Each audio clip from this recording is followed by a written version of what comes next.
I'm talking about propagation now from cuttings. So when we take cuttings of plants, we're basically taking a cutting of a new growth and we're rooting it. So all cuttings are clones of the parent plant. They're genetically identical, and it's a great way to propagate plants.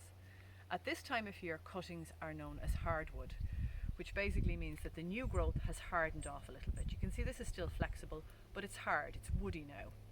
And these can be taken any time from mid-October until the end of February. This is a blackcurrant. The leaves are just starting to come off it, you can see here. And when I'm taking a cutting, I want vigorous shoots. So here is 1 year's growth. You can see the wood here is slightly darker and it's lighter here. So this would be good cutting material. There's another one here beside, which is even more vigorous because it's just one shoot. Here's last year's growth and then this year's. So you just get your secateurs and you cut above a bud. So you can see there's a little bud here and I'm just going above it and I cut it. I can take the leaves off. This is, if you do them later in the year, you won't have to do this.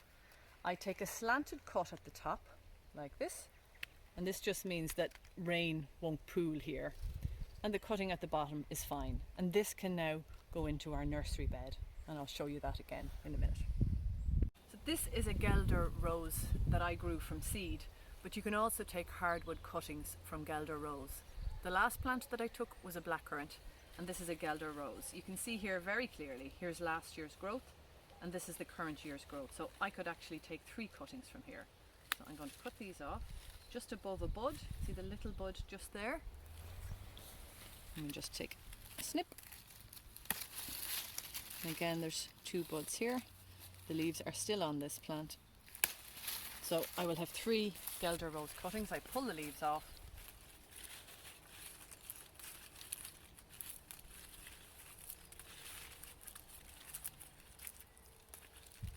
Snip the top again, another slanted cut.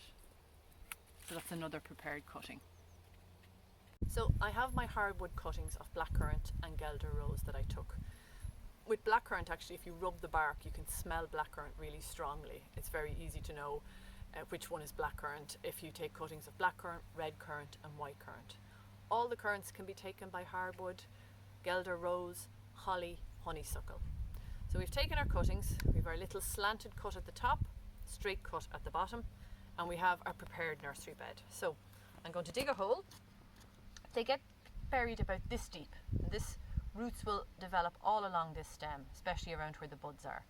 In it goes into the ground, cover it in, and then firm it. I'll do another one here. I leave about 20 centimeters between each cutting, and this gives plenty of room for the roots to develop underneath the soil. And there's another one. And our Guelder rose. So always make sure the shoots are going up. You want to plant them the right way up. So this is upside down with the shoots facing down. This is the right way up. And about 30 centimeters between the rows. And again, this gives them plenty of room and it makes it easier for weeding. You can hoe easily between them. If you don't have a nursery bed, you can take cuttings in a pot. So here are the other 2 Guelder rose, and you can slot them in. You could easily fit 3 into this pot. Just put them in quite deeply. You put them along the edge of the pot, and this just ensures free drainage. Do put a little bit of sand into the mix, not just compost, because it can get very wet over the winter. And leave them outside. In the spring, you can turn up your pot and you'll see there'll be little white roots. Mine, the ones that go into the ground, tend to do better for me because sometimes I might forget to water the pots. And also the roots aren't restricted, they're slightly restricted in the pot.